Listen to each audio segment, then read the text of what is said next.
Hey everyone, welcome to part 2 of my video on the worst job interview experiences I've ever had as a job seeker. Let's dive in. Okay, company number 3. The problem with career advisors sometimes is that they often give out such contradictory advice. I remember back in the day I had a traditional resume.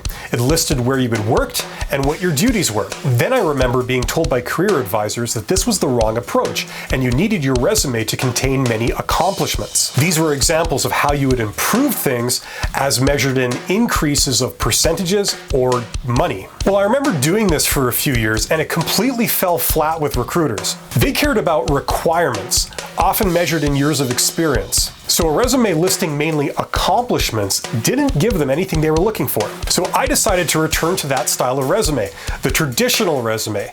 And lo and behold, I got an interview with this company for the role of branch manager. Got right to the last round, mainly on the strength that the recruiters liked my resume in the early stages. But in the last round of interviews, when it was down to 2 candidates, me and someone else, the hiring manager rejected me. He looked at my resume and said, "I don't see a lot of accomplishments here." And it didn't matter what I said, it wasn't on my resume, so it didn't count in some strange way. Anyway, what's the lesson here? In my experience, traditional resumes are better for recruiters, whereas accomplishment resumes are better for hiring managers. You can't be expected to be a mind reader and know who you're going to be dealing with. So since one job application can only have one resume attached, make sure you include both on your resume, duties and accomplishments. That's what my anecdotal experience has taught me, and I like resumes that include both. For each position, include responsibilities and accomplishments. If that means you end up with a 3-page resume, oh well. Okay, finally, company number 4. Okay, now this job I got, but I think I got it in the stupidest way possible. I did 9 interviews. That's right, ladies and gentlemen, count them, 9 interviews. The first was with a recruiter. The second was with some blonde woman. I don't remember her name. I never saw her again. She was an employee, but by the time I started with the company, she was gone, so I'm not sure what that was all about. The third interview was with a third guy. The fourth interview was supposed to be with the hiring manager, so I showed up.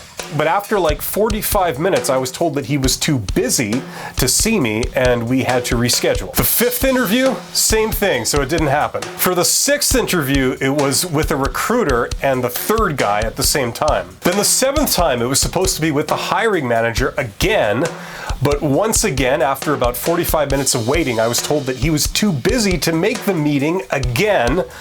And with profuse apologies, I was told I had to reschedule. Then the 8th time, it was with the third guy once again, but he was only really killing time until the hiring manager became available. And I remember somebody came into the meeting room while we were doing the interview to say that the hiring manager had become available. And this third guy practically jumped out of his chair, lest he keep the hiring manager waiting. And I thought it was the most awkward thing, seeing the fear that this guy had for the hiring manager. That was my first clear red flag that company was not the greatest place to work. So 9 interviews, and after that, nothing. So after a while, I called the company and was informed that the recruiter was no longer with the company. So then I called the hiring manager, who is one of the C-level executives, and asked him if we were going to proceed. He said yes, so I ended up doing another meeting just with him. He offered me the job, but I imagine it was more than anything just wanting this whole god-awful process to end. I asked him, "Do you want to see my references?"